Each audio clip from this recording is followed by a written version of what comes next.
How's it going, Dave from Comic Book Investments? So we're going to look at 5 keys that are heating up, going up in price. Yes, up, up, up. And one comic book is up 130%. Get this, one single month. One single month. Up. Very, very high. And it's kind of an interesting comic and something I would never normally put on this list. But some people have asked, and I've decided, why not? I'm just here to bring you the news and the data, and you make of it what you will. So I am just the data bringer, the bringer of data. Let's get in the video. All right, first up is we got Supergirl and the Legion of Superheroes, number 23. This is the variant, Adam Hughes. A 9.8, this is a CGC, of course. Recently sold for $1,500. Now, as you can see, that trend line going kind of up. In May, it was selling about, on average, $1,380. That's up 9%. In January, it was $1,300, up 15%. And then all of 2023, it averaged about $1,150. That is up 30%. So you can see that trend line just beautiful, just going up. Now, obviously, there's peaks and valleys along the way, but just going up over time. This is a great cover. I've had this book many, many, many times. I think I have one currently. I'm not sure, though. Or I got one in. I'm not really. But I've had many copies of this. Great book. It's a beautiful looking cover. Adam Hughes is amazing. You know who he is inspired by? He's inspired by Dave Stevens, which is someone I have mentioned many times on this channel. Great artist at the Female Forum. And Dave Stevens is inspired by Matt Baker, another amazing artist, which I've done showcase on the Female Forum. Very, very good. You can kind of see this lineage go of one inspires the next. So I don't know who Matt Baker is inspired by, but probably from someone from like the 1800s.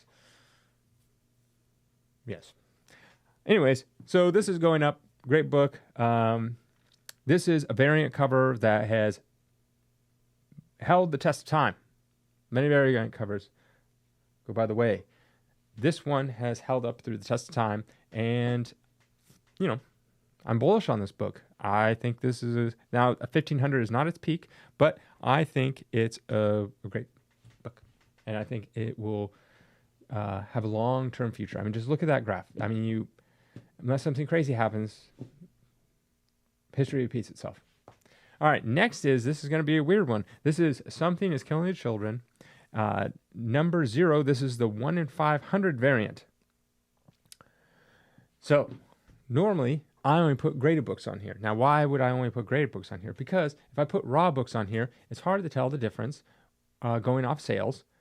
But first of all, I don't have sales data that goes back many years of raw. There just isn't. eBay at most, I think, keeps like 3 months. There's ways I can look back like a couple years on it. But again, the problem with raw comic books is if I call something a 9.8, and this person calls something a 9.8, and that person calls something a 9.8, how's it say it's an actual 9.8? I've seen people grade things that are 9.8, and they're really like an 8.0. So and then when people are bidding on it or trying to buy it, they're going on an assumption, maybe it's a 9.8. Other people look at it and go, oh, that's not a 9.8, that's an 8.0. I'm going to bid accordingly. So that's the hard part. That's why it's hard to put like raw stuff on here, because everyone's grading system is a little different. That's why if you go to a standard grading system, CGC, you know, they vary a little bit, but you know, there's some people out there that will literally call an 8.0 a 9.8. So that's a hard thing. Now, this is a brand new comic book. So chances are if it's 9.8, it's probably 9.8. But I just wanted to show you this because I saw this book and I'm like, what is this? I don't know. But I saw this book. It sold for $395 out of the gate. That was the beginning of November, like November, I don't know. I think it was like 1st or 4th or something. And then one just ended, and they've had a couple along the way. One just ended an auction for $910. And along the way, it went basically from $395, and then there's some selling in the 400, some in the 500s, and one in the 600, and then the 700, and then 900. So it's showing a trend line of going up. So this is up 130%. Now, the grades might be a little different, but I'm assuming most of these are going to be like tip-top shape, the brand new book. So, yeah, going sky high. Now, this is what is going to happen. I'm bringing you the news. Now I'm going to give you my opinion. The first one to get this book, send it to CGC, throw it up in auction, is probably going to have get the most for it. That's usually how it goes. Right out of the gate, people are super jazzed about this book. The hype is high, the highest for this book in the beginning. That's why a lot of moderns do this thing where they right out of the gate and then they go down. Sometimes they can go like up, up, up, up, up, but most of the times it's out of the gate and then they just drop, because what happens is it's more FOMO than anything. So out of the gate, you got advertising this book. Buy this book. It's in the comic shops. People are jazzed about it. They're like, oh, did you read it? Did you read it? Yeah, I loved it. All the blah blah blah. All these people hyped about it. Then it goes to the YouTube people and then the blogs and the Instagram people. It's like, oh, I just got this book, or it's like, oh, my top 10 list. This is the number one trending book, or whatever it is. So it hypes it up even more. So then this book keeps on going higher and higher. Then people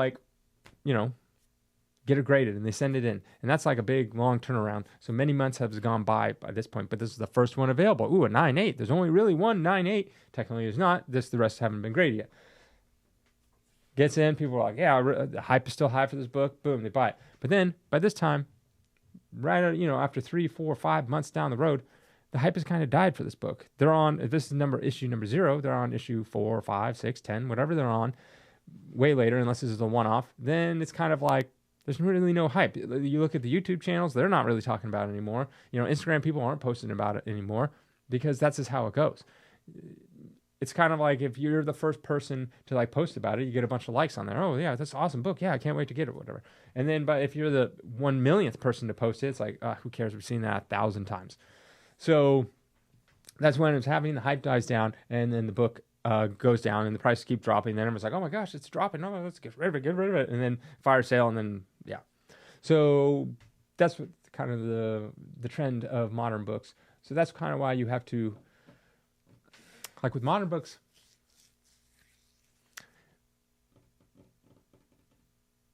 it's hard not to get caught up in the FOMO. So that's the issue there. If you can wait 6 months, that would be the ideal time to get whatever you want. But by 6 months, you've probably moved on yourself. And so you no longer really want it or care about it as much. So I don't know. And I mean, there are some that do go up, but historically, Something Killing the Children is not one of those books. Even a 1 in 500, how rare is it? That's the issue. So 1 in 500 means that the comic book shop would have to order 500 regular to get this variant. That's what it means. So how many comic shops are out there ordering 500 of Something Killing the Children? Popular book, but it's not Spider-Man. It's not a Batman. I can't imagine that many comic book shops really ponying up the money to get 500 copies of Cover A. Now, they get other variants along the way, probably a 1 in 100, 1 in 25, 1 in 250. But only bigger comic book shops in bigger metropolitan areas, like in LA, New York, are going to get 500 Cover A's of Something is Killing Children 0. It's not a Spider-Man. It's not a Batman, where, a comic shop could easily probably sell those depending where you are. So I would imagine not very many comic shops are getting this. So what does that tell me? That tells me that there's probably not going to be that many. Maybe that is why it's going for so much, is people are counting on the fact that there's not going to be that many. And normally when comic shops get them to recoup their costs, they then offload them on things like eBay and things like that. They don't want to sit around and wait for it to CGC, wait 3 months to get it back. They want their money as quick as possible, because realistically, they're going to be sitting on hundreds of Cover A's just so they can get this variant. And then you end up like, those people that have like boxes of distribution boxes, because they buy all those just to get the variants, sell the variants. Hopefully the variant is a big hit in the beginning and they recoup their money. So, yeah, there's that. I'm like going through it in my head. Like they're, business-wise. So there are those people that would purposely, maybe they can only sell 50 Cover A's, and they'd purposely buy 500 so they could get the variant and sell it for $900. And if a new comic book is $4, you're paying $2 roughly. So you're into it for $1,000 for 500. If you can manage to sell this one for 900, you recoup most of your money. Then you have all the other cover A's, and then you have all the in-between variants. But yeah, it can make sense to do it if you have a big hit like this. But you have to sell it fast when it's hyped the most. Anyways, let's go on to the next one. Batman 227. I've always talked about this book. Number and a 7.5. One sold for $13.50. That is up 8% from May of $12.50. In January is $9.49, up 43%. And then all of 2023 is about $1,000, up 35%. Yeah, just pretty much continues going up. Neil Adams Batman, A+. Always get those. Next is Silver Surfer number 3. First appearance of Mephisto. 9.4 recently sold for about $5,040. In May it was $27.90, up 80%. In January, it's $25.20, up 100%. And then in all of 2023, it was about $3,500, up 44%.